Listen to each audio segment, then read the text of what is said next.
नमस्कार, ANB news देख रहे हैं आप और मैं हूं आपके साथ मुस्कान। मिशन 2022 इसी को लेकर पूरी सियासत शुरू हो गई है। उत्तर प्रदेश की सियासत अब इन दिनों सुर्खियों में आ गई है। अटकलें संगठन में बदलाव से लेकर मंत्रिमंडल विस्तार तक की हैं। इन सबके बीच बीजेपी के राष्ट्रीय महामंत्री बीएल संतोष, राष्ट्रीय उपाध्यक्ष और प्रदेश प्रभारी राधा मोहन सिंह आज मंत्रियों के साथ मीटिंग ले रहे हैं, जो सीएम आवास पर चल रही है। कुछ वरिष्ठ मंत्रियों के साथ अलग से भी बैठक करने का प्लान है। हालांकि पार्टी की तरफ से जारी प्रेस रिलीज में यह भी कहा गया है कि बीएल संतोष और राधा मोहन सिंह अपने 2 दिन के प्रवास के दौरान प्रदेश में कोरोना काल में शुरू की गई हेल्प डेस्क और अन्य सेवाएं कार्यों का जायजा लेंगे। साथ ही वो संगठन के विगत कार्यक्रम और अभियानों को आगे बढ़ाने के लिए मार्गदर्शन भी देंगे। लेकिन आज हो रही संगठन की बैठक को 2022 के चुनाव को लेकर बीजेपी की तैयारियों की शुरुआत के तौर पर देखा जा सकता है, क्योंकि पंचायत चुनाव के नतीजे पार्टी के पक्ष में नहीं रहे थे। ऐसे में पार्टी 2022 के विधानसभा चुनाव से पहले कोई कसर नहीं छोड़ना चाहती है और यही वो बात है जिसकी वजह से आज ये मीटिंग हो रही है। लंबी ये मीटिंग चलने वाली है और फिलहाल संगठन के विस्तार की अटकलें भी तेज हो गई है कि संगठन विस्तार अब यूपी में हो सकता है। इस तरह की तमाम अटकलें और 2022 की भी तैयारी शुरू कर दी गई है, ये भी कहा जा रहा है। क्या कुछ स्थिति है, फिलहाल आज हम चर्चा करेंगे, खुद जानेंगे बीजेपी से कि क्या कुछ फिलहाल स्थिति है। राजनीति में ये बड़े बदलाव के संकेत जो दिए गए हैं, ये कहां तक सही है और बैठक में चुनाव पर चर्चा के भी संकेत दिए गए हैं। तो तमाम चीजें आपको बता रहे हैं। उत्तर प्रदेश की योगी सरकार के मंत्रिमंडल विस्तार से लेकर संगठन में बदलाव की चर्चाओं के बीच बीजेपी के राष्ट्रीय संगठन महामंत्री बीएल संतोष लखनऊ के 2 दिवसीय दौरे पर थे, जिसमें उन्होंने अहम बैठक की है। आज उनका आखिरी दिन है। बीएल संतोष ने जहां पहले दिन सोमवार को पार्टी पदाधिकारियों और यूपी प्रदेश के वरिष्ठ मंत्रियों से एक-एक कर मुलाकात करने के बाद देर रात मुख्यमंत्री आवास पर योगी आदित्यनाथ के साथ भी बीजेपी कोर कमेटी की बैठक ली थी। उसके बाद अब मंगलवार यानी आज सूबे के दोनों उप मुख्यमंत्रियों के साथ आरएसएस के प्रांत और क्षेत्र प्रचारक के साथ भी फीडबैक ली जा रही है और तमाम स्थितियां भी आपको बता रहे हैं। संगठन महामंत्री बीएल संतोष भी बैठक में मौजूद रहे हैं। उन्होंने भी उनके साथ प्रदेश अध्यक्ष स्वतंत्र देव सिंह भी बैठक में शामिल रहे हैं और तमाम बड़े नेता, तमाम बड़े मंत्री। हालांकि कुछ वरिष्ठ नेता, कुछ वरिष्ठ मंत्री ऐसे भी हैं जिनसे बीएल संतोष अलग से चर्चा करेंगे कि किस तरह की जानकारी उनसे लेंगे, ये हालांकि आगे पता चलेगा। लेकिन मिशन 2022 कौन फतेह करेगा, फिलहाल आज का सबसे बड़ा सवाल कि मिशन 2022 की तैयारियां शुरू हो चुकी है। संगठन विस्तार की अटकलें तेज हो गई है। किस तरह से संगठन विस्तार किया जाएगा बीजेपी कोर कमेटी की, इसी को लेकर मीटिंग आज जारी है। मीटिंग चल रही है, सीएम आवास पर यह मीटिंग चल रही है लखनऊ में और तमाम स्थितियां जो है वो अभी प्रतिकूल नजर आ रही है कि संगठन विस्तार हो सकता है। प्रदेश अध्यक्ष स्वतंत्र देव सिंह भी बैठक में शामिल रहे हैं। तमाम स्थिति आपको बता रहे हैं। बीजेपी और सपा बसपा गठबंधन सरकार वहां पर मुख्य दल है यूपी में, जो चुनाव लगातार लड़ते हैं। हालांकि फिलहाल बीजेपी ने 2017 के चुनावों में बड़ी जीत हासिल की थी, लेकिन अब मिशन 2022 कौन फतेह करेगा, ये बड़ा सवाल है। हालांकि जो चुनाव फिलहाल हुए हैं वो उसके नतीजे कहीं ना कहीं बीजेपी के पार्टी के पक्ष में नहीं थे। इस वजह से तमाम तैयारियां अभी से शुरू कर दी जा चुकी हैं। संगठन की बैठक को 2022 के चुनाव को लेकर बीजेपी की तैयारियों के तौर पर भी देखा जा रहा है। पंचायत चुनाव फिलहाल हुए थे, उसको लेकर तमाम स्थितियां हमने आपको बताई। पार्टी के पक्ष में चुनाव के नतीजे नहीं आए थे, पूरी तैयारी पार्टी की थी, लेकिन सपा बसपा को यहां पर बढ़त मिली थी। और अगर 2017 की बात करें तो वहां भी बीजेपी पार्टी को बढ़त मिली थी।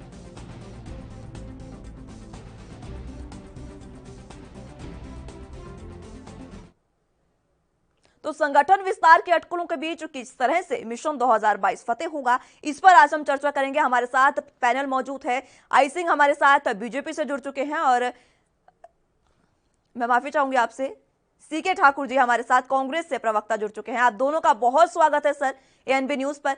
सबसे पहले मैं आप ही से जानना चाहूंगी आई सिंह जी कि आज जिस तरह से यूपी में बैठक चल रही है, इसका कयास लगाए जा रहे हैं कि अटकलें ये भी लग रही हैं कि या तो संगठन विस्तार हो सकता है, साथ ही साथ मिशन 2020 की तैयारियां अभी से सरकार ने शुरू कर दी है। क्या मायने हैं इस बैठक के जो आज लखनऊ में चल रही है? मुस्कान जी, मैं आपको बताना चाहूंगा जी कि ये हमारी जो बैठकें हैं ये तो चली रहती हैं, तो ये चुनाव और उसको लेके नहीं चल रही है। साथ में अगर चुनाव होते हैं तो उनकी भी हम तैयारियां रखते हैं। ये नहीं कि हम चुनाव के लिए शांत बैठ जाते हैं। एक चुनाव लड़े, जब दूसरा चुनाव आया तो हम विदेश भाग जाए, ऐसा नहीं हम करते हैं। हम जनता के बीच में रहने वाले लोग हैं, जनता की सेवा करने वाले लोग हैं। तो ये मीटिंगें, बैठकें और चुनाव की तैयारी ये हमारी हर दम चलती रहती हैं। ये नहीं कि आपने देखा हो कि उत्तर प्रदेश के चुनाव को लेके, ये तो हमारी बैठकें, मीटिंगें हर प्रांत में चली जाती हैं। तो इसलिए ये कहना गलत होगा। और एक चीज आपने और कही कि अभी चुनाव में बीजेपी को जो है ना अच्छा प्रदर्शन नहीं हुआ। बीजेपी का बहुत अच्छा प्रदर्शन था चुनाव में। हम कहीं से कहीं कमजोर नहीं, हमने बहुत अच्छी सीटें वहां निकाली है और आगे भी निकालते रहेंगे। कहीं एक आध कोई सीट रह जाती तो पंचायत चुनाव मायने नहीं रखते हैं, क्योंकि इस चुनाव में स्थानीय जो कैंडिडेट होता है उसका व्यवहार वहां क्षेत्र में कैसा है, कैसा नहीं है, कितना काम कर सकता है, जनता उसको किस तरह से देखती है। तो विधानसभा और पंचायत चुनाव इनके जमीन आसमान के अंतर होते हैं, इसलिए इन चुनाव को नहीं लेना चाहिए। जिस आपने लोकसभा चुनाव तो शायद आपने ध्यान होगा आपसे कि हमने वहां इनकी बसपा की और सपा की गठबंधन की कितनी बुरी तरह कमर तोड़ी थी। तो ये पार्टियां कहीं से कहीं नहीं है, ये क्षेत्रीय पार्टियां हैं। वो भी अब जनता इनको समझ चुकी है कि इनका अब वहां पर कोई वजूद नहीं है, क्योंकि ये जाति विशेष को लेकर राजनीति करते हैं। हम जाति विशेष की राजनीति नहीं करते। हम सबके साथ रह के सब, हमारे नेता का, हमारे माननीय प्रधानमंत्री नरेंद्र मोदी का एक ही नारा है, सबका साथ, सबका विकास, सबका विश्वास। तो हम ये रणनीति बना के चलते हैं और ये चलते हैं एक कम्युनल की जो है ना नीति बना के, और हिंदुओं को जो है ना एक साइड में छोड़ देते हैं। तो हमारी और इनकी विचारधारा कहीं से कहीं नहीं मिलती है, ये बहुत दूर है, क्योंकि ये सिर्फ जाति विशेष की और जाति समुदाय विशेष की राजनीति करने वाले जो लोग हैं। कांग्रेस के प्रवक्ता हमारे साथ मौजूद हैं, सीके ठाकुर जी। आपके पास मैं आना चाहूंगी। आज जो मीटिंग चल रही है ठाकुर जी, आपकी नजर में उसके क्या मायने हैं? हालांकि बीजेपी प्रवक्ता ने कहा है कि तमाम बैठकें उनकी होती रहती है, तो इसमें अगर मिशन 2022 की बात की जाए तो अभी इस तरह से कोई तैयारियां नहीं है, लेकिन आपको क्या लगता है, आपके नजरिए में यह बैठक कितनी अहम है आज के लिए? जी मुस्कान जी नमस्ते, और भाई साहब हमारे आई सिंह साहब को भी नमस्ते। बताना चाहता हूं कि यह जो मीटिंग है भारतीय जनता पार्टी की, एक चुनाव को लेकर की है। जो सामने उनका हार हुआ है पंचायत चुनाव में, जिस ढंग से इसके पहले का चुनाव में इनकी अच्छी बढ़त थी, अच्छे जीते थे पंचायत चुनाव में, लेकिन अभी जो हार हुई है उसको लेकर के इन्होंने एक समीक्षात्मक बैठक और एक महामंथन की सूत्रपात किया इन्होंने 2022 के लिए। मैं आपको बताना चाहता हूं कि अभी ये वक्त नहीं था, अभी इनको वक्त था कि कोरोना काल में अभी जितने लोग डैमेज हुए, जितना वैक्सीनेशन की जरूरत थी, जितने लोग चाहिए था यहाँ हेल्प के लिए, सहायता के लिए, उनको इस विचार पे मंथन करना चाहिए। आप देखे होंगे कि जब तक कोरोना काल रहा, मतलब अभी तो थोड़ा सा डाउन हुआ है, लेकिन जब पीक पर था कोरोना काल, एक भी भारतीय जनता पार्टी के लोग इस ढंग से मीटिंग करके मंथन नहीं किया कि किस ढंग से राज्य में जो उत्तर प्रदेश हो या अन्य राज्यों में उसको मंथन होना चाहिए था कि कैसे कोरोना काल से निपटा जाए। तो ये एक अवसरवादी राजनीति है, इससे इनको बचने की जरूरत है। जहां तक भाई साहब ने कहा कि भारतीय जनता पार्टी जाति की राजनीति नहीं करते, मैं इनको बताना चाहता हूं अभी कि वहां के एक माननीय मंत्री सम दुबे, उनके भाई गरीब कोटे से नौकरी लिया और उनको इस्तीफा भी देना पड़ा। आपको ध्यान में होगा, आपके चैनल से मैंने देखा था इस न्यूज को।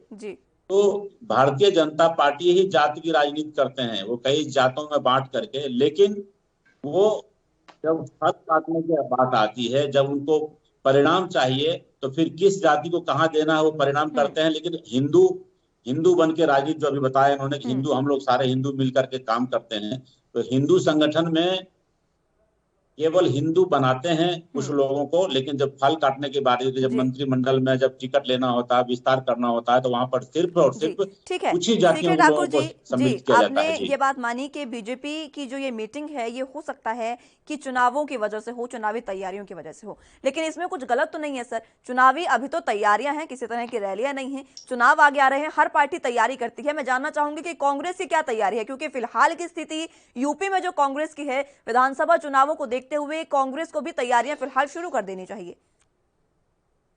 तैयारी होगी, अभी तो हम लोग लगे हुए हैं कि किसी तरह से इस जो महामारी है कोरोना को, उससे निपटा जाए पहले। अब अभी इतनी अभी बहुत दिन है, 6 महीने बाकी है चुनाव में, फिर आगे काफी समय है। होगी तैयारी। लेकिन पहले जो लोग, हमारे लोग जो कोरोना से ग्रस्त हैं, जो तीसरी लहर की बात चल रही है, उसमें लोगों को अपनी अपनी तैयारी करनी चाहिए। हम लोग उसके लिए सावधान है। फिर होगा, वो तैयारी तो होगी जब लोग शांत हो जाएंगे, हमारे लोग जब स्थिर हो जाएंगे, इस महामारी से निपट लेंगे, उसके बाद फिर करेंगे मंथन, क्या दिक्कत है। ठीक है, आंकड़े फिलहाल अभी काफी स्थिर होने लगे हैं। कैप्टन आई सिंह जी, आपके पास आना चाहूंगी। तमाम पार्टियां तैयारी करती हैं, लेकिन यूपी में जो बैठकों का दौर है वो तभी से शुरू ज्यादा हुआ है, तेज तब से हुआ है जब कैप्टन ए के शर्मा जी जब हैं, आईएएस अधिकारी हैं, वो जब से यूपी में आए हैं तभी से ये बैठकों का दौर ज्यादा शुरू हुआ है। जी चलिए, कैप्टन आई सिंह के पास आवाज हमारी नहीं पहुंच पा रही है, उनसे एक बार फिर से बातचीत करेंगे। आप ही के पास मैं आना चाहूंगी सीके ठाकुर जी, कांग्रेस के क्या कुछ फिलहाल रणनीति रहेगी आगे मिशन 2022 में? मिशन 2022 में कांग्रेस पूरे सीट पर लड़ेगी चुनाव। और जब हम लोग का एक मीटिंग होगा, जब हम लोग इस कोरोना काल से निपट लेंगे, एक मीटिंग होगी, उस बैठक में निर्णय लिया जाएगा कि हम लोग कहाँ कहाँ जाएंगे, और काफी अच्छी तैयारी होगी हम लोग की। हो सकता है कि हमारा सपा या किसी दल से तालमेल भी हो इसमें तैयारी, लेकिन होगी। यानी आप गठबंधन की तैयारी कर सकते हैं, सीधे तौर पर आप यही कह रहे हैं कि अगर कांग्रेस इस बार चुनाव लड़ती है तो गठबंधन में लड़ेगी? जी, लड़ सकती है। जी जी ठीक है, तो सीके ठाकुर जी एक और सवाल, चलिए कैप्टन आई सिंह जी जुड़ गए हमारे साथ, उनसे मैं सवाल ले लेती हूँ। आई सिंह जी, आवाज मिल पा रही है आपको? कैप्टन आई सिंह जी, आवाज मिल पा रही है आपको? जी कैप्टन आई सिंह जी, तमाम बैठकों का जो दौर है, मैं आपसे यही सवाल पहले पूछ रही थी, इसका जवाब मैं आपसे चाहूंगी कि जब से ये जो आईएएस अधिकारी हैं ए के शर्मा, जब से यूपी में आए हैं, उसके बाद से ही बैठकों का दौर जो है वो और ज्यादा सक्रिय हो गया है। आईएएस अधिकारी जिस तरह से पहुंचे हैं, उसी के बाद ज्यादा बैठकें शुरू हुई है। उससे पहले हालांकि इतनी बैठकें नहीं थी। तो वाकई कयास तो यही लगाए जा रहे हैं और अटकलें भी हैं, और जनता जानना भी चाहती है कि अब 2022 का जो मिशन है उसको बीजेपी किस तरह से फतेह करेगी। क्या 2017 में जो जीत हासिल की थी, जो बढ़त हासिल की थी, एक बार फिर से वो उसी नतीजे पर आएगी बीजेपी इस बार फिर से यूपी में? मुस्कान जी, ऐसा नहीं है कि कोई अधिकारी आया है। अधिकारियों का काम जो है ना, अपना प्रशासन देखना है। वो अपने प्रशासन के हिसाब से अपनी तैयारियां करते हैं। कोई भी अधिकारी अगर नया आता है तो उससे अपनी तैयारी करना भी चाहिए, क्योंकि पीछे क्या हुआ क्या नहीं, आगे जो आने वाला है उसको प्रशासन बहुत अच्छा देना चाहिए। हालांकि पीछे रहने वाले भी बहुत अच्छा देते हैं जी। तो हमारे यहाँ क्या है कि संघीय एक ढांचा है, संगठन अपना काम करता है, सत्ता में बैठे लोग अपना काम करते हैं, प्रशासन अपना काम करता है। तो हमारे यहाँ सबके अपने अलग अलग कार्य हैं और अपने कार्य में निपुण रहते हैं और पूर्ण जिम्मेवारी से अपना काम निभाते हैं। जिम्मेवारी से भागते नहीं है कि चुनाव के टाइम तो हम जनता के बीच वोट मांगने पहुंच जाए और उसके बाद जो है ना मसाज कराने विदेश भाग जाए। तो ये हमारे यहाँ नहीं होता। हमारे यहाँ हम जनता के बीच में शुरू से लेके और लास्ट तक रहते हैं। उनका सुख दुख, उनका हर एक उनके साथ कदम चल के, यही मेरी एक संपूर्ण समर्पित भावना होती Bharatiya Janata party. Captain I Singh जी, तो हम जी सीके ठाकुर जी हमारे साथ कांग्रेस के प्रवक्ता हैं, उन्होंने अभी बयान दिया है कि अगर 2022 का मिशन फतेह करना है तो कांग्रेस सपा या बसपा के साथ गठबंधन में चुनाव लड़ सकती है। इस पर आपकी प्रतिक्रिया लेना चाहूंगी मैं। जी मुस्कान, गठबंधन इनका पहले भी हुआ था, आपने देखा था कि बड़े इनके न्यूज चैनलों पे भी बड़े चले थे कि उत्तर प्रदेश के दो लोंडे, ना टाइटल दिया गया था उत्तर प्रदेश के दो लोंडे। और चुनाव के बाद क्या हुआ कि दोनों जो लोंडे हैं, ना वो उसकी शक्ल देखना चाहता था ना वो उसकी देखना चाहता था। अखिलेश की साइकिल तोड़ के और राहुल गांधी विदेश भाग गए थे। तो राहुल गांधी, वो क्या एक कहावत है कि जहां जहां पर है संतन के पैर वहां हुए भंटा ढार। तो राहुल गांधी को जहां जहां जाएंगे वहां किसी को दूसरी पार्टी को मेहनत करने की जरूरत नहीं है, अपने आप ही चुनाव जीत जाएगा। कि राहुल गांधी की छवि आज देश में लोगों ने, हम नहीं कह रहे, आज देश की जनता कह रही है कि राहुल गांधी की छवि एक अबोध बालक की तरह बनाती है। तो इससे ज्यादा राहुल गांधी को कोई लेता भी नहीं है। आखिर क्या वजह है कि राहुल गांधी की स्थिति जो है अब देश में, उनकी छवि जो है वो एक अबोध बालक की तरह बना दी है, क्या ये कारण है? राहुल गांधी प्रधानमंत्री मोदी जी से काफी इंटेलिजेंट व्यक्ति है, काफी इंटेलिजेंट है, काफी पढ़े लिखे हैं। लेकिन प्रधानमंत्री मोदी को आपकी जो मीडिया है, जो इनका जो इंटरनल मीडिया है, जो सोशल मीडिया इन्होंने बना करके रखा, उस पर उनकी छवि को बिगाड़ने का काम किया है। आप उनके भाषण को तोड़ मरोड़ कर पेश करने का काम किया है। प्रधानमंत्री मोदी से काफी पढ़े लिखे और ठीक है काफी सीके तेज ठाकुर जी, तर्रार मैं रोकना व्यक्ति हैं चाहूंगी राहुल आपको। गांधी। जी मैं रोकना चाहूंगी, हमारे साथ न्यूज रूम से अदिति विश्वकर्मा लाइव जुड़ चुके हैं, मेरी सहयोगी, उनसे भी सवाल लेंगे। लेकिन अब मैं आपसे ये जो बात आप कह रहे थे ये पूरी करिए, इसकी मैं प्रतिक्रिया आपसे पूरी लेना चाहूंगी। अदिति तो आपके पास मैं फिर से आऊंगी। जी सीके ठाकुर जी। प्रधानमंत्री जी से काफी तेज तर्रार व्यक्त, मैं यही कहा था राहुल गांधी को, इनका भारतीय जनता पार्टी की अलग छवि है। इन्होंने जो इन छवि को बर्बाद करने का काम किया, जो सोशल मीडिया पर अन्य जगहों पर पेश करके पूरे नेहरू खानदान को इन्होंने जो गाली देने का काम किया, ये इसका एक प्रोपगंडा है। राहुल गांधी अच्छा देश चला सकते हैं, राहुल गांधी से बढ़िया प्रधानमंत्री मुझे लगता है कि मोदी जी नहीं है। लेकिन अब इनकी एक जो इंटरनली नीति है, देखिए आपको मैं बता रहा हूं कि हिटलर ने कहा था कि झूठ को इतना बोलो कि वो झूठ सच में दिखने लगे। प्रधानमंत्री मोदी इतने झूठ का पुलिंदा बांधते हैं कि उसको लोग झूठ, मैंने मीडिया के माध्यम से, इनका जो सोशल मीडिया है, इनका जो इंटरनल मीडिया है, उसके माध्यम से हर चीज को तोड़ मरोड़ के रखते हैं और राहुल गांधी को पप्पू बना दिए। जी जी ठीक है सीके ठाकुर जी। जी ठीक है कैप्टन जी, ठीक है CK Thakur ji. Captain I Singh ji, आपसे मैं इस पर जवाब लूंगी कि क्या प्रधानमंत्री मोदी से अच्छे बेहतर प्रधानमंत्री राहुल गांधी साबित हो सकते हैं? नहीं, मैं आऊंगी आपके पास। एक बार मैं अदिति से जान लेती हूं कि आज की अदिति जो फिलहाल बैठक चल रही है उसकी क्या कुछ फिलहाल स्थिति है, बैठक के जो आगे की रणनीति है उस पर क्या कुछ विचार किया जा रहा है और फिलहाल बैठक की स्थिति क्या है? अदिति जी देखिए, लगातार जो है बीजेपी बैठकों का दौर जारी है और लगातार विस्तार जो है मंत्रिमंडल में करने की जो है मतलब लगातार जारी है और लगातार बैठकें चल रही है। हालांकि बीजेपी के सामने इस बार कई चुनौतियां हैं। जो विधानसभा चुनाव होने 2022 में, उसमें कई चुनौतियां सामने नजर आती है। सपा तो पहले ही एक चुनौती रही है हमेशा से बीजेपी के लिए, अभी कांग्रेस भी है और अब इस बार जो है आम आदमी पार्टी भी एक नई चुनौती जो है बीजेपी के सामने खड़ी हो रही है।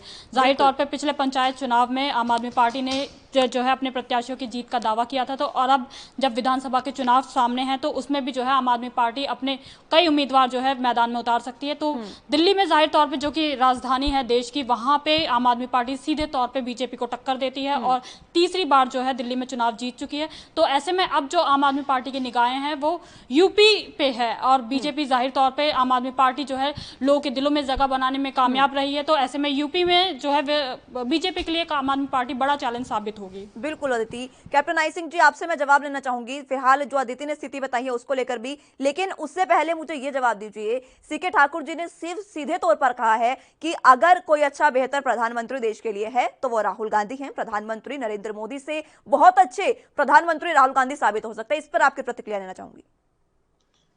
मुस्कान, मैं आपको बताना चाहूंगा कि राहुल गांधी कितने अच्छे साबित हो सकते हैं कि जिस सदन के वो सदस्य हैं उसकी गरिमा नहीं रखते हैं, उसमें बैठ के लोगों को आंख मारते हैं।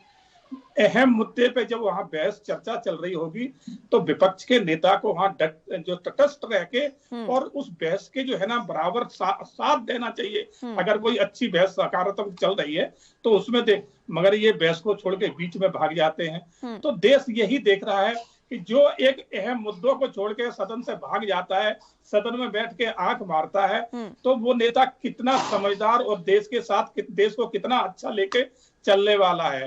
तो ये देश जानता है।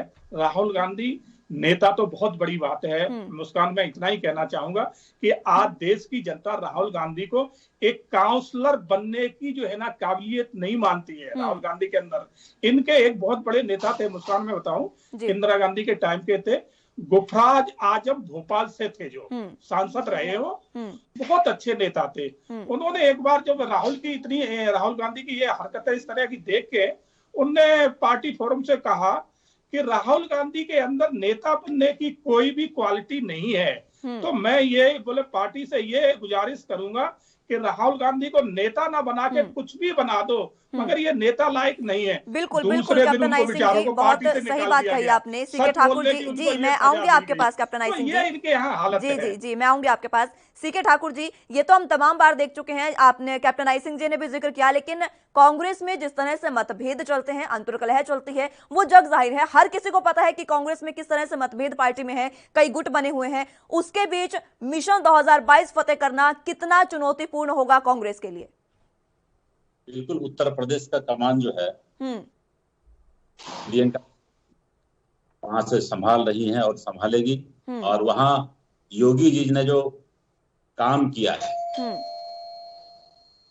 योगी जी ने कितना काम किया, योगी जी क्या क्या कर दिए 5 साल के अंदर, अभी उनका चौथा साल है। उन्होंने जो काम किया है वो बिल्कुल दिख रहा है। उत्तर प्रदेश में जितने लोग अभी मरे हैं, जो उनकी व्यवस्था रही है शासन चलाने का, काफी विशेष पर सिमट करके उन्होंने राजनीति किया है। कहीं कोई डेवलपमेंट नहीं है उनके राज्य में जी। केवल हवाबाजी करने से काम नहीं चलता है। जितना देश में प्रधानमंत्री जी ने जुमलेबाजी किया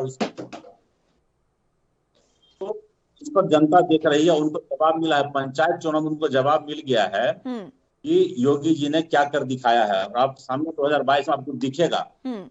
2022 में क्या दिखने वाला है सीके ठाकुर जी? क्या करेगी, क्या मुद्दे रहेंगे कांग्रेस के, बताएंगे आप? बिल्कुल, योगी जी जो फेल हो गए हैं, डेवलपमेंट वहां बिल्कुल नहीं हुआ है, वो सारे मुद्दे को लेकर के जाएंगे। अभी जो कोरोना काल में उन्होंने जो अपना फेल्योरिटी दिखा, जो फेल्योर हुए जिस हर मोर्चे पर, उसको लेकर के कांग्रेस जाएगा बीच में। ना अस्पताल वहां ढंग से बन पाया, ठीक है ना जी, ठीक है। कैप्टन आई सिंह जी, आपके पास आना चाहूंगी। जी, कैप्टन आई सिंह जी, आप भी कुछ कहना चाह रहे हैं वो भी कहिएगा। लेकिन कांग्रेस क्या वाकई इस बार 2022 के मिशन में आपके लिए चुनौती बनकर साबित होगी? नहीं मुस्कान, कांग्रेस को हम कभी चुनौती मानते ही नहीं है। ये अपना जो है ना वर्चस्व बनाए रहे तो इनके लिए वो ही बहुत बड़ी बात होगी। सत्ता तो इनकी बहुत दूर की बात हो गई। अब मैं प्रियंका गांधी के ऊपर लेके आना चाहूंगा, जो इन्होंने अभी कहा है कि प्रियंका गांधी की राजनीति कैसी है उत्तर प्रदेश में, कि जब वहां कोई जाति विशेष की बात आती है तो प्रियंका गांधी उसको बहुत जोर से उठाती। आपने देखा होगा एक हाथरस कांड हुआ था जी। उसमें इन्होंने कहा था कि दलित बेटी के साथ गलत हुआ है, दलित बेटी के साथ गलत हुआ है। प्रियंका गांधी, राहुल गांधी दोनों ने हाथरस में जाकर तांडव मचा दिया, पूरी कांग्रेस पहुंच गई। अभी 2 दिन पुरानी बात है, मात्र गाजियाबाद में एक दलित समाज की लड़कियों की शादी थी और बारात निकल रही थी और वहां रास्ते में कुछ मुसलमानों के घर थे, उन्होंने खुलेआम बारात को डंडों से पीटा है और उनकी बारात नहीं निकलने दी। कहा कि तो बोले दलितों की ये औकात हमारे यहाँ से घोड़े पे बैठ के निकल जाए। ना प्रियंका गांधी गई, ना राहुल गांधी गई। जितने भी जो एक जाति से दलित की राजनीति करने वाले थे, एक नेता के मुंह से नहीं निकला है। इससे पहले दिल्ली में काले खां के पास में एक दलित लड़के ने मोहम्मदन लड़की से लव मैरिज कर ली थी, तो मोहम्मदन समाज के लोगों ने घर में घुस के उसके तोड़ फोड़ करी, महिलाओं को मारा पीटा। दिल्ली में ही प्रियंका गांधी रह रही, राहुल गांधी रह रही, एक बार पूछने नहीं गए कि क्यों किया। और जो दलित नेता बनते हैं वो भी नहीं गए। तो इन लोगों की जो राजनीति है अवसरवादी राजनीति है कि अवसर कहाँ ढूंढते हैं वहां राजनीति कैप्टन आई सिंह जी, इस पर तमाम जवाब मैं मेरी सहयोगी अदिति से लेना चाहूंगी। अदिति, तमाम बातें आपने कैप्टन आई सिंह जी की सुनी है। उन्होंने 2-3 वाक्य ऐसे गिनवाए हैं जब दलित राजनीति, एक जाति विशेष राजनीति का जो बानगी वहां पर देखने को मिली है। इस पर क्या कुछ जनता की राय है और क्या आप कहना चाहेंगी जो कैप्टन आई सिंह जी ने कहा कि क्या वाकई ये जो राजनीतिक दल है, स्पेशल कांग्रेस की बात कर रहे हैं आई सिंह जी, क्या वाकई अब जाति की राजनीति हो रही है? यूपी एक बहुत बड़ा राज्य है और तमाम जातियों के लोग वहाँ पे रहते हैं, तो जाहिर तौर पे जो कभी भी दलित समाज के साथ कुछ भी होता है तो ऐसे में उस पर वो उजागर चीज़ें होती हैं, मीडिया के आगे होती हैं और इस पर राजनीति भी शुरू हो जाती है। तो तमाम तरह की जो है राजनीति, जिसे कह सकते हैं कि दलित समाज को लेकर और तमाम समाजों को लेकर जो है राजनीति होती रहती है। तो यूपी के लिए एक बहुत बड़ा मुद्दा रहता है ये राजनीति चुनाव को जीतने का, कि तमाम समाजों के लोगों को, खासतौर से दलित समाज के लोगों को अपनी तरफ करने का। तो कहीं ना कहीं कहते हैं कि यूपी में जो है राजनीति जो है समाजों को लेके भी की जाती है, दलित समाज को लेके की जाती है। तो यूपी की जो राजनीति है खासतौर से मुद्दों पे कम और समाज के ऊपर ज्यादा लड़ी जाती है। जी, मैं आपके पास आना चाहूंगी सीके ठाकुर जी। तमाम बातें हमने अदिति से भी जानी, लेकिन आपकी जो विपक्षी पार्टी है यूपी में, उत्तर प्रदेश में, खुद बीजेपी आपको सीरियस नहीं ले रही है। आखिर आप किसके साथ चुनाव लड़ेंगे? देखना है कि हम कहाँ हैं। हम लोग अपने पूरे प्रदेश के संगठन हम लोग काफी मजबूत स्थिति में है। विधायक जो हमारे लल्लू जी हैं वो सब तो काफी अच्छी स्थिति में हम लोग हैं और समय देखेंगे कि वहां आगे और क्या होता है। उसको तो गठबंधन के बाद में आएगी। पहले हम लोग अपने आप को हर विधानसभा में मजबूत कर रहे हैं और हम लोग वहां पे चुनाव लड़ेंगे। क्योंकि माननीय जो मुख्यमंत्री योगी जी हैं, जो उनका व्यवस्था पूरी तरह से फेल है, सिस्टम फेल है, उसके खिलाफ हम लोग आएंगे पटल पे। और अभी चूंकि कोरोना का महामारी का समय चल रहा है, उस महामारी से हम लोग निपट लें, लोग हमारे स्थिर हो जाते हैं। जी सिंह जी, आपके पास मैं आना चाहूंगी, क्या वाकई कांग्रेस आपके लिए चुनौती बन सकती है? ये तो मैंने जान लिया, लेकिन सीके ठाकुर जी तमाम बातें कह रहे हैं, उनका आप किस तरह से जवाब देंगे? उनकी पर आपकी प्रतिक्रिया मैं चाहूंगी। मुस्कान, कांग्रेस हमारे लिए तो बहुत दूर की बात है।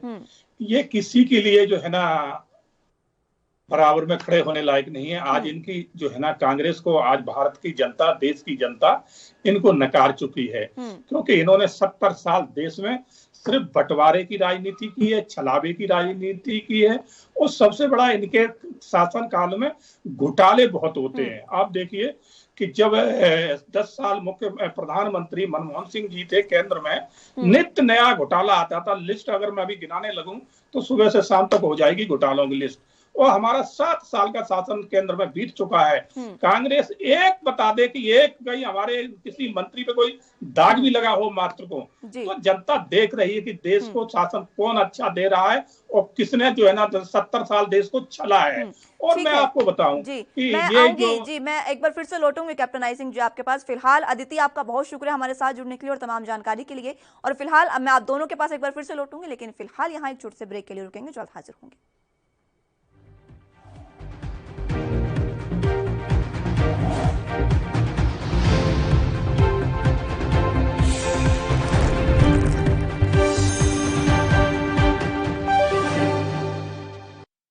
यात्रीगण कृपया ध्यान दें, ANB express news on wheels Tata sky, Airtel, Facebook page, Instagram, Jio TV, Google play, YouTube और ऐप स्टोर पर रात 9 बजे ANB न्यूज पर आ रही है। धन्यवाद। कम ब्रेक और ज्यादा खबरों के साथ देखिए ANB news in channel number पर।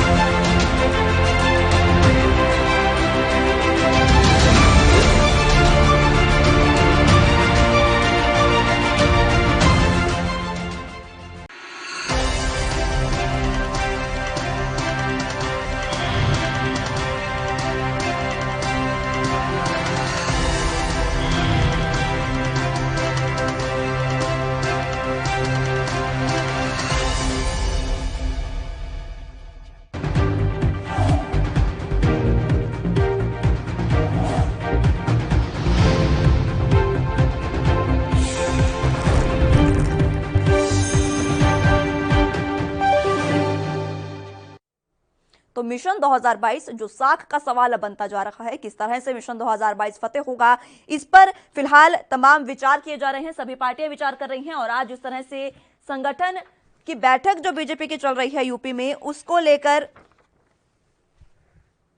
तमाम कयास लगाए जा रहे हैं। अटकलें तेज हो गई हैं कि ये जो बैठक है ये हो सकता है कि संगठन विस्तार को लेकर होगी या फिर आगे 2022 मिशन को किस तरह से फतेह किया जाएगा, उसको लेकर विधानसभा चुनाव में पहले कोई कोर-कसर नहीं छोड़ना चाहती बीजेपी। इसलिए फिलहाल जो ये बैठकें चल रही हैं उनका दौर फिलहाल एक बार फिर से शुरू हो चुका है। राजनीति में हालांकि बड़े बदलाव के संकेत मिल रहे हैं, लेकिन इस बीच खुद बीजेपी के प्रवक्ता ये कह रहे हैं कि फिलहाल इस तरह की कोई तैयारी नहीं है, क्योंकि बैठकें लगातार चलती रहती हैं और कोई बड़ी बात नहीं है इस बैठक में। उन्होंने कहा कि ये आमतौर पर बैठक है, लेकिन बड़े सवाल कई हैं जो उनसे जानेंगे एक बार फिर से। लेकिन संगठन विस्तार की अटकलें एक बार फिर से तेज हो गई है। बीजेपी की कोर कमेटी की मीटिंग आज जारी है। सीएम के आवास पर यह मीटिंग है जिसमें कई बड़े नेता शुमार हैं। खुद बीजेपी के संगठन महामंत्री, राष्ट्रीय संगठन महामंत्री BL संतोष भी बैठक में मौजूद हैं, वही बैठक ले रहे हैं। यूपी के वो दौरे पर आए थे, लखनऊ के दौरे पर आए थे, जहां पर 2 दिवसीय उनका दौरा था और इस बीच अब आज उनका आखिरी दिन है और आखिरी दिन पर आज वो खुद तमाम बड़े नेताओं से बैठक कर रहे हैं।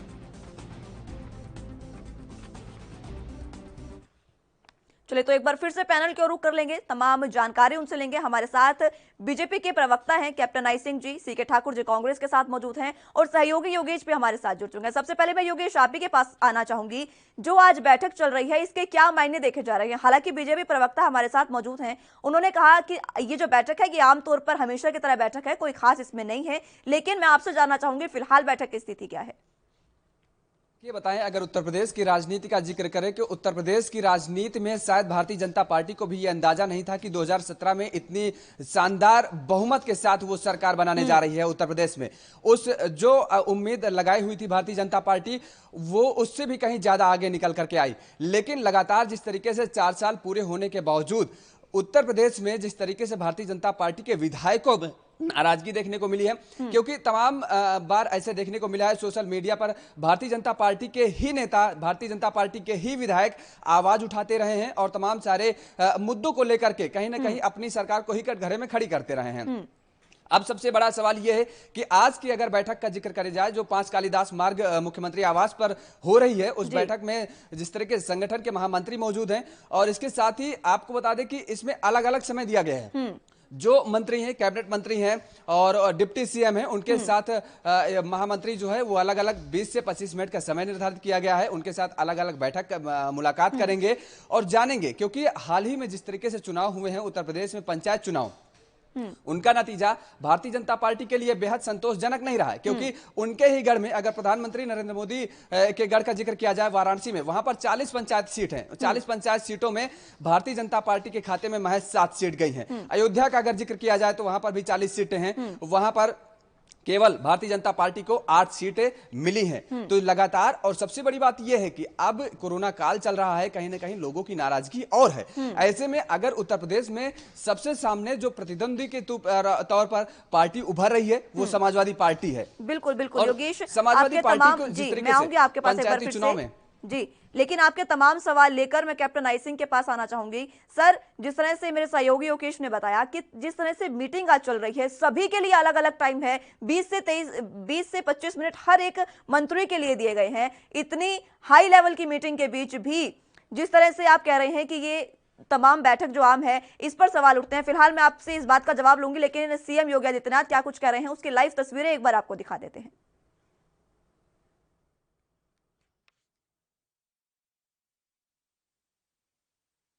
आदित्यनाथ की सीधी तस्वीरें लाइव देख सकते हैं आप सभी। एक बार फिर से समीक्षा बैठक यहां पर होगी और जिस तरह से लगातार बैठकों का दौर जारी है, उसी के बीच Covid care centre CM Yogi Adityanath पहुंचे हैं और तमाम जानकारी ले रहे हैं। कोविड टीकाकरण साइट पर भी वो पहुंचे हैं और तमाम स्थिति का जायजा ले रहे हैं।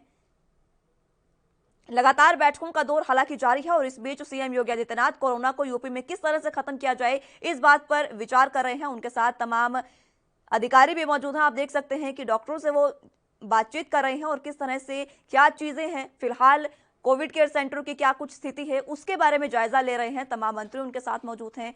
कोरोना प्रोटोकॉल का यहाँ पर पूरी तरह से पालन किया जा रहा है। हाल ही में कोरोना से ठीक हुए हैं सीएम योगी आदित्यनाथ और उस बीच एक बार फिर से अब बैठकों का दौर शुरू हो गया है। तो एक बार फिर से मिशन 2022 के मुद्दे पर वापस आते हैं, इसी पर जवाब लेंगे कैप्टन आई सिंह जिसे बीजेपी के प्रवक्ता हैं। आपसे मैं जानना चाहूंगी सर, जिस तरह से मेरे सहयोगी योगेश ने बताया कि ये जो बैठक है काफी हाई लेवल की बैठक है, इस बीच अटकलें जो है वो तेज हो गई हैं और होना लाजमी भी है क्योंकि 2022 में अब ज्यादा वक्त नहीं रह गया है। 2022 में एक बार फिर से विधानसभा चुनाव होंगे और इस बीच क्या कुछ तैयारियां बीजेपी की है उसको लेकर पार्टी कोई कसर नहीं छोड़ना चाहती है, इसलिए ये बैठक है।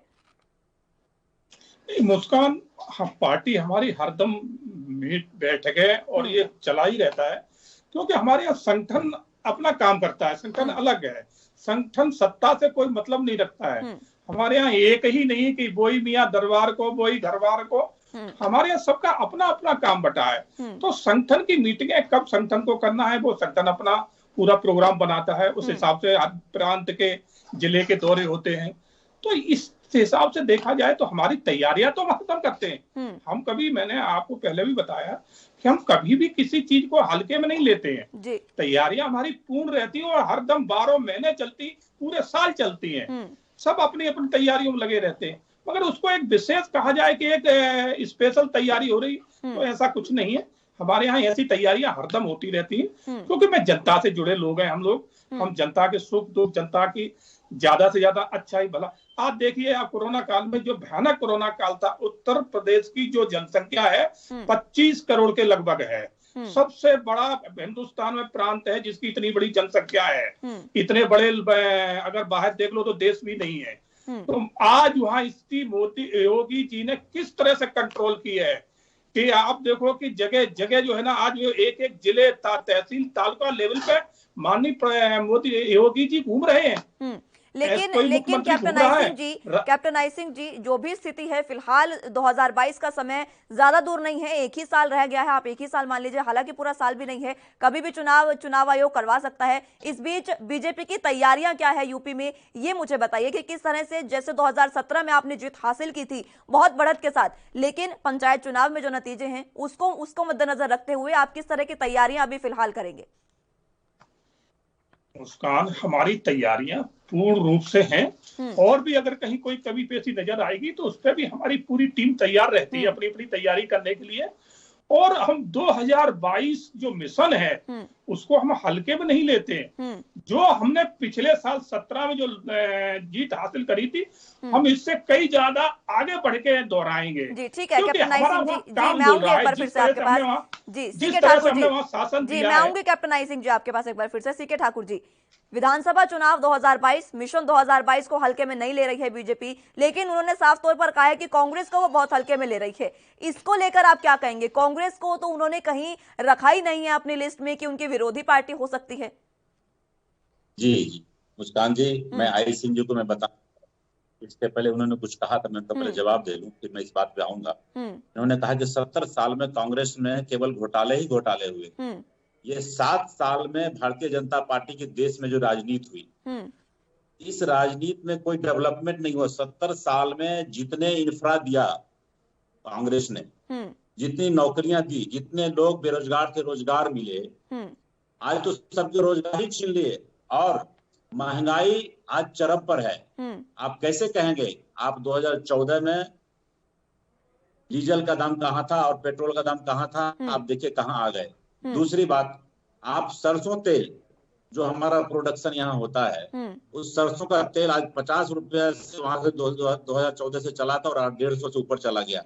मतलब हर चीज में महंगाई। आज यहाँ लोग जो है खाने को तरस रहे हैं। 70 साल में आपने जो कहा घोटाले हुए, घोटाले में कितना क्या फैसला हुआ, क्या हुआ नहीं, वो तो कोर्ट ने बताया है। लेकिन 7 साल में जितना कुछ भी हुआ, प्रधानमंत्री मोदी केवल स्वच्छता अभियान के नाम पे शौचालय बनवाए, किसी को नौकरी दिया क्या? ठीक है सीके ठाकुर जी, मैं आऊंगी आपके पास एक बार फिर से। फिलहाल सीएम योगी आदित्यनाथ क्या कुछ कह रहे हैं वो सुनवा देते हैं आपको। प्रधानमंत्री जी के मार्गदर्शन और नेतृत्व में देश के प्रत्येक नागरिक को सुरक्षा कवर देने के लिए वैक्सीनेशन का कार्यक्रम युद्ध स्तर पर चल रहा है। 16 जनवरी से वैक्सीनेशन का जो कार्यक्रम चला है, हम सब जानते हैं कि अब तक पूरे देश में 21 करोड़ से अधिक लोगों ने वैक्सीन ले लिया है और ये तेजी के साथ आगे बढ़ रहा है। हर राज्य को उसकी आवश्यकता के अनुरूप वैक्सीन उपलब्ध करवाने का कार्य भारत सरकार कर रही है। उत्तर प्रदेश में अब तक 1 करोड़ 83 लाख से अधिक लोगों को हम लोगों ने वैक्सीन दिया है। अकेले जून महीने में हम लोगों का लक्ष्य है कि हम 90 से 1 करोड़ लोगों को वैक्सीन देंगे। आज 1 जून है। 18 से 44 वर्ष की उम्र के सभी युवाओं को वैक्सीन उपलब्ध कराने के लिए प्रदेश के सभी 75 जनपदों में एक विशेष अभियान चल रहा है। इसके लिए हम लोगों ने 2100 बूथ पूरे प्रदेश में स्थापित किए हैं। 45 प्लस के 3000 से अधिक बूथ पूरे प्रदेश में हमारे संचालित हो रहे हैं। आज जो अभियान हम लोगों ने स्पेशल चलाया है, इसमें सभी 75 जनपदों में न्यायिक अधिकारियों और मीडिया के लिए तो स्पेशल बूथ बनाए गए हैं, लेकिन साथ साथ प्रदेश में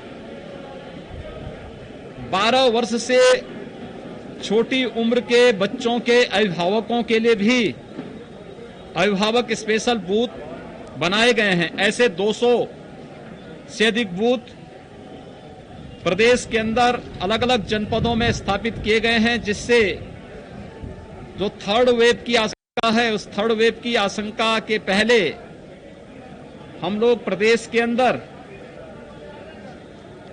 12 वर्ष की छोटी उम्र के सभी बच्चों के अभिभावकों को एक कोरोना से सुरक्षा कवच के रूप में वैक्सीन उपलब्ध करवा सकें। ये संख्या आने वाले समय में बढ़ेगी। 15 जून के बाद हम लोगों ने एक व्यवस्था और की है। जैसे हम लोगों ने हर जनपद में अभिभावक स्पेशल बूथ बनाए हैं, वैसे ही राज्य कर्मचारियों के लिए, शिक्षकों के लिए भी कुछ बूथ स्पेशली स्थापित किए गए हैं। और 15 जून के बाद स्ट्रीट वेंडर, दूध बेचने वाले, सब्जी बेचने वाले या जिनका सीधे आम जनमानस के साथ सीधे संबंध है तो होता है, संवाद होता है, उन सभी लोगों को भी हम लोग स्पेशल बूथ के माध्यम से वैक्सीनेट करने की तैयारी कर रहे हैं। अब ये वैक्सीनेशन का कार्यक्रम युद्ध स्तर पर आगे बढ़ेगा। कोरोना की सेकेंड वेव को प्रभावी ढंग से नियंत्रण करने में हमें सफलता प्राप्त हो रही है। विगत 24 घंटे के अंदर मात्र 1430 मामले उत्तर प्रदेश के अंदर कोविड पॉजिटिव के आए हैं। प्रदेश के अंदर अब एक्टिव केसेस की संख्या मात्र 32,000 रह गई है। आज से हम लोगों ने 61 जनपदों में कोरोना कर्फ्यू में सुबह 7 बजे से लेकर सायंकाल 7 बजे तक छूट दी है और एक व्यवस्था बनाई है कि जिन भी जनपद में 600 से कम एक्टिव केस होंगे वहां स्वतः कोरोना कर्फ्यू में ढील दी जाएगी। ये हर दिन इसकी हम समीक्षा करते हैं, उसके अनुसार इसमें कार्रवाई की जाती है। मेरी प्रदेश की जनता से अपील है, एक कोरोना प्रोटोकॉल के लिए जो बिहेवियर तय किया गया है वो उसका पालन जरूर करें। मास्क और 2 गज की दूरी का पालन। दूसरा, हमारी निगरानी और मोहल्ला समितियां गांव-गांव और मोहल्ले-मोहल्ले जा रही है। टेस्ट कराने से कोई ना भागें, ये सभी टेस्ट फ्री में हैं। तीसरा, वैक्सीन फ्री में है।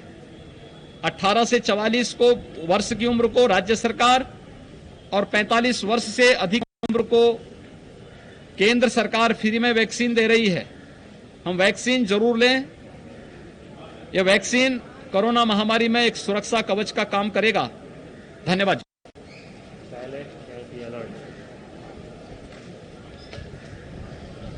तो सीएम योगी आदित्यनाथ को आप सुन रहे थे, लेकिन फिलहाल अब मिशन 2022 के मुद्दे पर एक बार फिर से आते हैं। मेरे सहयोगी योगेश हमारे साथ जुड़े हुए हैं लाइव न्यूज रूम से। योगेश, मैं आपके पास इस सवाल के साथ आना चाहूंगी कि मैंने अभी जब बातचीत की है कांग्रेस और बीजेपी के प्रवक्ता से, उन्होंने, बीजेपी के प्रवक्ता ने साफ कहा है कि कांग्रेस को हम विपक्षी पार्टी मानते ही नहीं है यूपी में, क्योंकि वो कहीं स्टैंड ही नहीं करती यूपी में। ये जो बयान है वो कैप्टन आई सिंह का है बीजेपी की तरफ से। तो क्या वाकई कांग्रेस फिलहाल विपक्ष के रूप में यूपी में उभरने की तैयारी में है या नहीं, इसे आप किस तरह से देखते हैं? अगर भारतीय जनता पार्टी के इस बयान को देखा जाए तो शायद गलत नहीं होगा, क्योंकि अगर अभी तक कांग्रेस में जिस तरीके से कांग्रेस का अस्तित्व लगातार उत्तर प्रदेश में खत्म होता नजर आ रहा है, हालांकि जब से उत्तर प्रदेश की कमान प्रदेश अध्यक्ष के तौर पर अजय कुमार लल्लू ने संभाली है। भले ही तमाम सारे धरने प्रदर्शन और सबसे बड़ी बात ये कि अगर जेल जाने का रिकॉर्ड बनाते हुए नजर आ रहे हैं विपक्ष में तो अजय कुमार लल्लू नजर आ रहे हैं। उसके बाद भले ही थोड़े बहुत कांग्रेस के कार्यकर्ताओं में एक आस जगी है, लेकिन अभी भी फिलहाल अगर 2017 का चुनाव आपको याद होगा तो उस दौरान कांग्रेस और समाजवादी पार्टी ने एक नारा दिया था, यूपी को ये साथ पसंद है, क्योंकि उस दौरान कांग्रेस और समाजवादी पार्टी ने गठबंधन के साथ चुनाव लड़ा था और अखिलेश यादव और उसके साथ राहुल गांधी ने प्रेस कॉन्फ्रेंस की थी लखनऊ के एक 5 सितारा होटल में। उस दौरान जब ये प्रेस कॉन्फ्रेंस की गई तो हालांकि ये बताया गया दोनों पार्टियों की तरफ से कि उत्तर प्रदेश की युवा जो 2 युवा हैं अब उत्तर प्रदेश के आने वाले समय को ये युवा ही चलाएंगे और बड़े जोर शोर से प्रचार किया गया, लेकिन नतीजन उसका कुछ उलट निकला। ये बात भी मैंने की, लेकिन कैप्टन आई सिंह का कहना है कि उस समय भी राहुल गांधी जो हैं वो सपा की साइकिल को तोड़कर विदेश में चले गए। हालांकि सीके ठाकुर जी कांग्रेस से वो अभी भी कह रहे हैं कि वो इस बार भी गठबंधन में चुनाव लड़ सकते हैं। उन्होंने फिलहाल ये बयान दिया है। योगेश, कांग्रेस का जिक्र करें उत्तर प्रदेश में तो कांग्रेस भले ही किसी के साथ हाथ मिलाने के लिए तैयार हो, लेकिन कांग्रेस के साथ ये वास्तविकता है कि कोई भी मजबूत पार्टी, यानी अगर वहां पर अभी सबसे ज्यादा अगर विपक्ष के तौर पर है तो वो समाजवादी पार्टी है, जो कि ये दावा कर रही है कि आने वाले समय में वो सरकार बनाएगी। लेकिन क्या होगा आने वाले एक समय में वो उत्तर प्रदेश की जनता तय करेगी।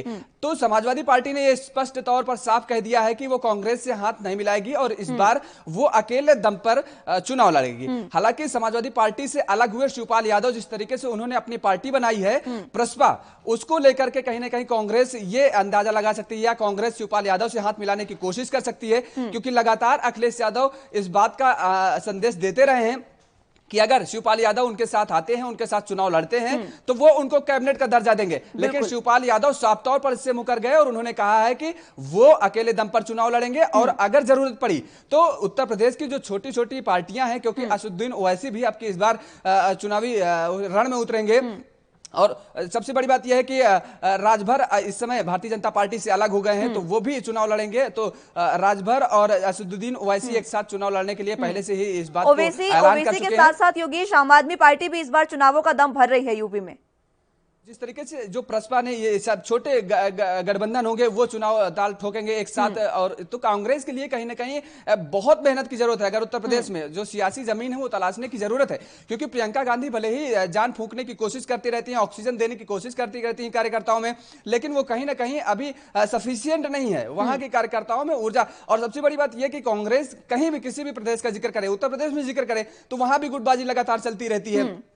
तो अभी ये अंदर खाने से जो गुटबाजी है उसमें भी कहीं ना कहीं कांग्रेस को एक कड़ी मेहनत करने की जरूरत है। और भारतीय जनता पार्टी ने जिस तरीके से कहा, ये no doubt Bharatiya Janata party संगठन जिस तरीके से एक पूरी रणनीति के साथ चुनाव में उतरती है और उसके पहले तमाम सारे बैठकें करती है, अपने कार्यकर्ताओं को संतुष्ट करने की कोशिश करती है और आने वाले 2022 विधानसभा चुनाव में कुछ ऐसा ही नतीजा देखने को मिलेगा। और शायद यही वजह है कि दिल्ली से टीम आई है, यानी जिस तरीके से महामंत्री वहां पहुंचे हैं और वो बैठक कर रहे हैं लगातार, क्योंकि उनको ऐसा है कहीं ना कहीं क्योंकि कोरोना काल में लोगों की नाराजगी और समस्या, ये सबसे बड़ी बात कि जो पंचायत चुनाव के नतीजे आए हैं वो भारतीय जनता पार्टी को कहीं ना कहीं चिंता बढ़ाने वाले हैं। ऐसे में अभी से वो रणनीति बनाना शुरू कर दिए हैं और किस तरीके से कौन सी गोट कहां पर फिर बैठा ली जाए कि किसी भी समुदाय का कोई भी नाराज ना होने पाए। बिल्कुल, कोई कोर कसर बीजेपी नहीं छोड़ रही है, लेकिन सीके ठाकुर जी, कांग्रेस की कसर तो हमेशा रह जाती है। आप अब भी कह रहे हैं कि आप गठबंधन में चुनाव लड़ेंगे, ऐसा आप कुछ करिए ना कि कांग्रेस ही इतनी वहां पर मजबूत हो जाए कि अकेले चुनाव लड़े, क्योंकि पहले भी आप गठबंधन में लड़ चुके हैं चुनाव और आपने भी देखा नतीजे क्या थे। फिलहाल कांग्रेस अगर अपनी अंतर्कलह को खत्म करके कांग्रेस को मजबूत करने का काम करेगी तो शायद यूपी में आपका कुछ बन सकता है। सीके ठाकुर जी, कांग्रेस जो है, कांग्रेस ऐसा नहीं कि गठबंधन में चुनाव लड़ेगी। मैंने कहा कि हो सकता है संभावना हो निकट भविष्य में, लेकिन हम लोग मैंने कहा कि लल्लू जी के नेतृत्व में पूरा जो राज्य है हम लोग वहां देख रहे हैं कि मजबूत हो रहे हैं और हम लोग वहां प्रियंका गांधी जी लगातार जा रही हैं। भारतीय जनता पार्टी अपने हर मोर्चे पर वहां विफल रही है, इसलिए हम लोग वहां अपना अपना कार्य कर रहे हैं। लल्लू जी पूरी तरह से आंदोलन कर रहे हैं, हम लोग जा रहे हैं तो वहां कांग्रेस अकेले चुनाव लड़ेगी। मैं यही कह रहा हूँ, अकेले देखिए, लड़ेगी। बीजेपी विफल रही है या नहीं सीके ठाकुर जी, वो जनता तय करेगी और चुनावों में नतीजे भी मिल जाएंगे। लेकिन कांग्रेस क्या कर रही है, कांग्रेस किन मुद्दों पर चुनाव लड़ेगी, कांग्रेस किस तरह से अपने जो अंदर के मतभेद हैं, अपनी जो अंतर कला है, उनको खत्म करके किस तरह से चुनावी रण में उतरेगी और मिशन 2022 कैसे फतेह होगा, इसका जवाब मैं चाहूंगी आपसे। अंतर कलह बिल्कुल वहां नहीं है। अंतर कलह जो कुछ था पहले, सब लल्लू जी हमारे वहां सब कुछ पैचअप कर दिए हैं, और अब हम लोग पूरी तरह एक साथ होकर के कांग्रेस वहां चुनाव की तैयारी कर रहे हैं। हमारा जो पंचायत में जो सिस्टम फेल है, सारी पंचायत जी व्यवस्था जी, हम मेरे लोग दुरुस्त सहयोगी करके योगेश हुए कुछ हैं। पूछना चाह रहे हैं आपसे सीके ठाकुर जी। जी योगेश। प्रदेश में नहीं है। आपकी सबसे प्रभावशाली सीट रायबरेली सीट से आदित्य सिंह आपके यहाँ विधायक हैं। आदित्य सिंह ने खुद बगावत की है और एक बार नहीं, विधानसभा के अंदर भी बगावत की है और भारतीय जनता पार्टी की सरकार को समर्थन देते हुए नजर आई हैं। उनकी यहां तक कि योगी सरकार ने सुरक्षा बढ़ा दी है। लगातार वो कांग्रेस को कटघरे में खड़ी करने का काम करती हैं। तो आप कह रहे हैं ऐसे में अंतरकला नहीं है, आप किस नजरिए से कैसे कहेंगे? कांग्रेस का अगर जिक्र करें तो कांग्रेस ने उनके लिए नोटिस तक जारी कर दी है, लेकिन आदित्य सिंह के लेकर के अभी तक कोई ऐसी प्रतिक्रिया नहीं आई है कि वो कांग्रेस से बाहर हैं, कैसी हैं, क्या हैं। लेकिन कांग्रेस को कहीं ना कहीं मुश्किल में खड़ी कर रही हैं और आने वाले 2022 विधानसभा चुनाव में जरूरी नहीं कि कांग्रेस के साथ ही रहे, क्योंकि उनका जो रुख है वो योगी सरकार की तरफ झुकता हुआ दिखाई दे रहा है। सीके ठाकुर जी। लेकिन पार्टी उस पर विचार कर रही है कि क्या करना है आगे। आदित्य जी व्यक्तिगत स्वार्थ हो सकता है। आपने, मैं पहले ही कहा था कि वहां जो भारतीय जनता पार्टी जातिगत राजनीति को बढ़ावा दे रही है, तो कहीं ना कहीं उससे हो सकता है उनका शिकार हो गई होगी। तो वो सब कांग्रेस आपको निर्णय लिया जाएगा, वो उसको कुछ कहना नहीं है।